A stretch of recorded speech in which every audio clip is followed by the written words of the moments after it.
Hey guys, as always, thanks for stopping by. Excuse the language, but holy smokes, a sheriff with some balls. Yeah, let's talk about that.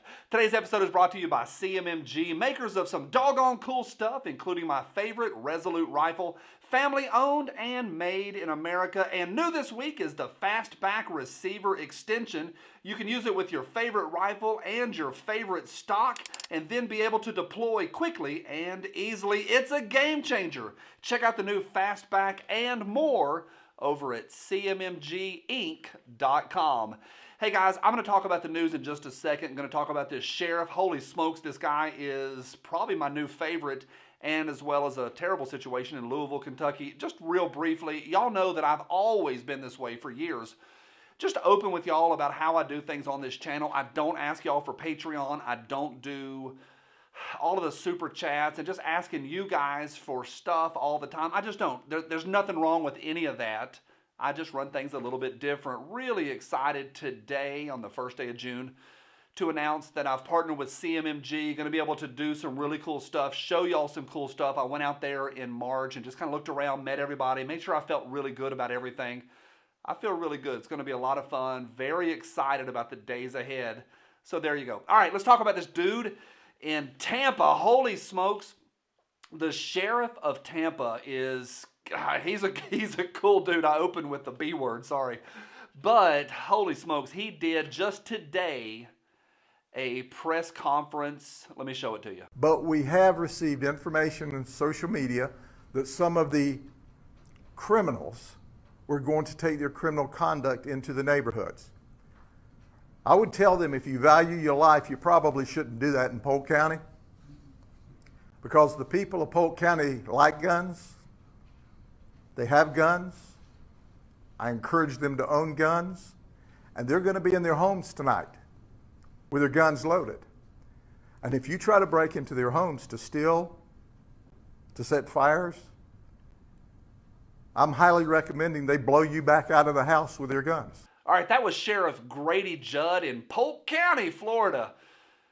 Again, I like the guy. I like a couple things about it. I do want to hear your opinions on his stance. It's a pretty firm stance, but I do like that he opened by delineating and separating between the criminal element and protesters. Hey, if there's criminals and they've been tipping their hands that they're coming into the suburbs, coming into the neighborhoods this week, including today, he said, hey, if you criminals are coming into the neighborhoods, you better watch out. I encourage folks, to be honest, it doesn't matter what any sheriff thinks about the Second Amendment. It's our rights regardless. However, it's kind of refreshing for a sheriff to say, I encourage folks to arm themselves. And that's pretty cool.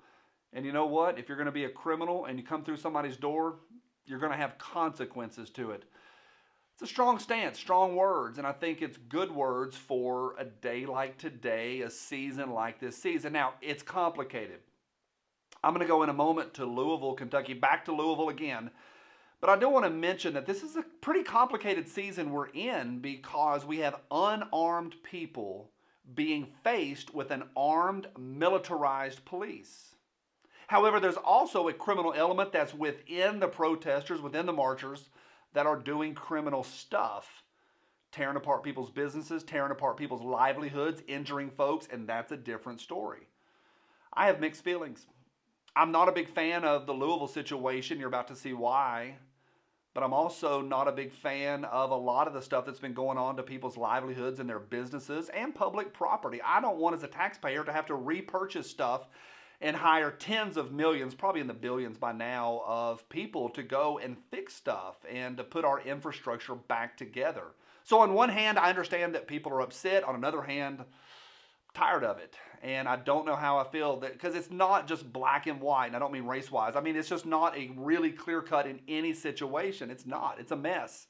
But in Polk County, we got a guy that's willing to stand up. And in this day and age, I find that refreshing. Sheriff Grady Judd, salute. All right, let's go to Louisville. Not good. And I've been kind of doing some research and reading a little bit about it. This also happened today in the wee hours early this morning. People were protesting, doing their stuff, and there was a group of citizens. It sounds to me like there were multiple groups. We don't know yet. But there was a group that fired allegedly into a group of Louisville police officers as well as National Guard members that were in that group. And they fired into a group, and somebody in the group of the militarized police and the military, the National Guard, they fired back into that crowd and killed somebody. Now, of course, there were bystanders that said, hey, that guy didn't do nothing. But we don't really know yet. So we don't know any of the details. But what we do know is that the police / National Guard, someone in that contingent, did kill a citizen. I did my homework today really looking at the National Guard, because my question is, why is the National Guard? I know that's what we do. I understand that. We've always done that. National emergencies, or LA, the 1992 riots in LA. I think 10 or 11,000 National Guardsmen went back to LA or went to LA and settled things down there. I know this is what the National Guard does, but shouldn't the National Guard be guarding the nation? Is that too much to ask? Is it too much to ask not to have firearms pointed towards citizens? Yes, I know, I get it. I get all of it. There's nothing you can say. I get it all. It's bad. But I'm not a fan.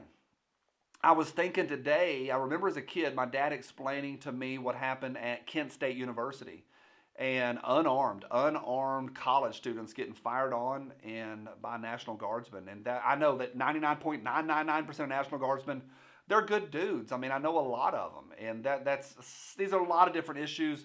You don't have to get upset at me. You can get upset if you want to, right down below. My point is this: it's a mess out there. It's chaos out there. There's chaos again in the streets. We've got an individual in Louisville has died.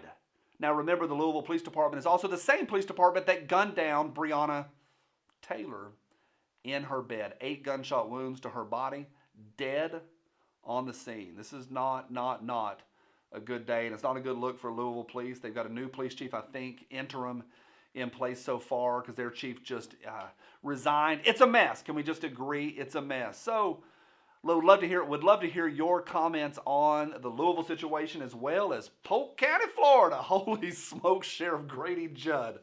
A lot going on out there. I'm watching. I know you all are watching as well. And to any of the criminal elements or the thuggery that is out there, yep, from my cold, dead hands. Bye.